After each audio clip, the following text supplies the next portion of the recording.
गांव में होली की तैयारियां जोरों पर थीं। हर गली में गुलाल उड़ रहा था, ढोल नगाड़े बज रहे थे और बच्चे गुजिया खाने में मस्त थे।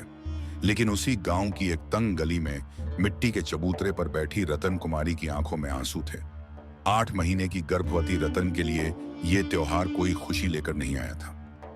रतन का पति सूरज 2 महीने पहले शहर मजदूरी करने गया था, मगर तब से कोई खबर नहीं। पेट में बच्चा और घर में चूल्हे की आग ठंडी थी। होली के रंग बिरंगे त्योहार के बीच उसकी दुनिया बेरंग थी। गांव की औरतें पक्के मकानों के आंगन में अबीर गुलाल उड़ा रही थीं।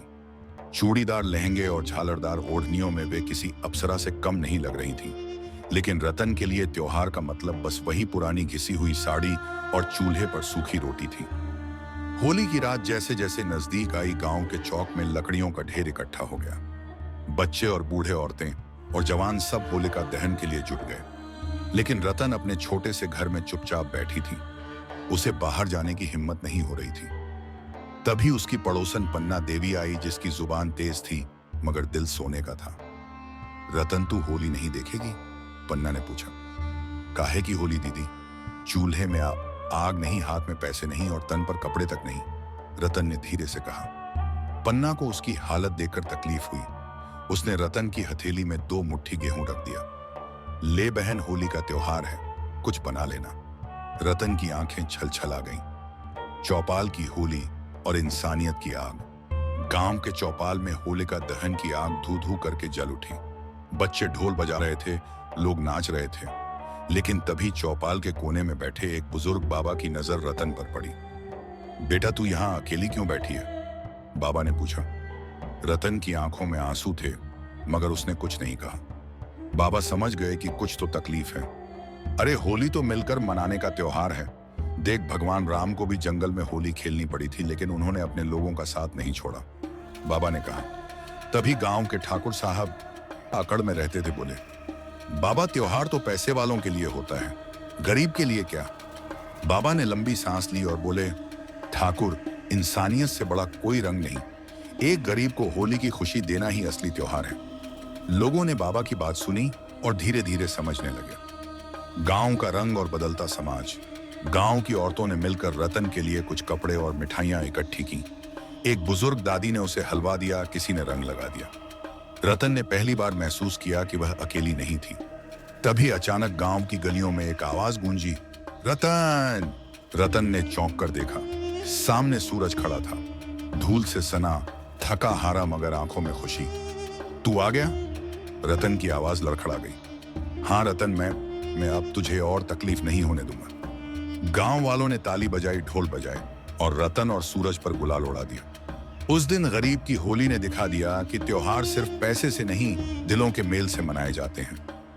रतन की आंखों में आंसू थे, लेकिन इस बार ये आंसू दुख के नहीं, खुशी के थे। इतने दिनों की तन्हाई, भूख और तकलीफ के बाद आज पहली बार उसने महसूस, गांव के चौपाल में अचानक से ढोल नगाड़े तेज हो गए। बुजुर्ग बाबा की बातों का असर सब पर हो चुका था। ठाकुर साहब, जो हमेशा अपने बड़प्पन में रहते थे, आज खुद आगे आकर बोले, अरे, जब सूरज अपनी रतन के पास लौट आया तो इस खुशी को 4 गुना करने के लिए रंग लगाओ।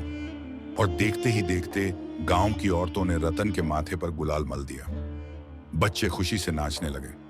पन्ना ने मजाक में कहा, अबे सूरज, तू तो शहर जाकर हमें भूल ही गया था। बोल, बीबी को रंग लगाएगा या हम सब लगाएं? गांव वालों की हंसी गूंज उठी। सूरज झेंप गया, मगर फिर धीरे से गुलाल उठाया और रतन के गालों पर मल दिया। रतन की आंखें बंद हो गईं। ये पहली बार था जब उसने अपने गालों पर इतनी खुशी महसूस की थी। रतन ने सोचा था कि यह होली बेरंग होगी, लेकिन अब उसकी झोली खुशियों से भर चुकी थी। गांव की एक बूढ़ी दादी आगे आई और बोली, बेटा, ये त्योहार तो भगवान का दिया हुआ तोहफा है। इंसान चाहे कितना ही गरीब क्यों न हो, खुशियां बांटने से दौलत नहीं जाती, बढ़ती ही है। इतना कहकर उन्होंने रतन को एक हाथ से बनी ओढ़नी दी, गहरे लाल रंग की, जिस पर सुनहरी किनारी थी। रतन के लिए ये किसी राजमहल की शान से कम नहीं थी। असली होली, इंसानियत के रंग। उधर गांव के कुछ लड़के लड़कियां होली के गीत गा रहे थे। होली आई रे, रंग बरसाए रे, प्रेम का रंग चढ़ जाए रे। बच्चों ने रतन के चारों तरफ घेरा बना लिया और उसके पेट की तरफ देखकर खिलखिला उठे। अरे, इसमें तो एक नन्हा मेहमान है, इसे भी तो होली खेलनी चाहिए। रतन की हंसी छूट गई। वह खुद को कितना हल्का महसूस कर रही थी। पन्ना ने सूरज की तरफ देखा और चुटकी ली। क्यों रे सूरज, इस बार तेरा मेहमान नया रंग लेकर आएगा। लड़का हो या लड़की, अगली होली में तो तुझे दो दो को रंग लगाना पड़ेगा। गांव वालों की हंसी से पूरा चौपाल गूंज उठा। होली की आखिरी रात, नए जीवन की शुरुआत। रात हो चली थी, लेकिन चौपाल में उत्सव खत्म होने का नाम नहीं ले रहा था। तभी बाबा ने कहा, बेटा रतन, ये त्योहार हमें यही सिखाता है कि बुरा समय भी बीत जाता है। देख, आज तेरी दुनिया कितनी रंगीन हो गई। रतन की आंखें छलक पड़ी। हाँ बाबा, जब तक गांव के लोग साथ हैं, कोई भी गरीब नहीं है। और फिर होली की उस रात, जब पूरा गांव थक कर चुप हो गया, रतन ने आसमान की तरफ देखा। चांद मुस्कुरा रहा था, जैसे उसे आशीर्वाद दे रहा हो। उसकी आंखों में अब कोई डर नहीं था। अब उसे पता था कि अगली होली वह अपने गोद में अपने बच्चे को लिए मनाएगी, खुशियों के असली रंग के साथ। आपको यह कहानी पसंद आई हो तो वीडियो को लाइक करें। कमेंट में बताइए कि क्या आपने भी कभी कोई ऐसा होली खेली है। चैनल को सब्सक्राइब करना ना भूलें और इस कहानी को अपने दोस्तों के साथ शेयर करें।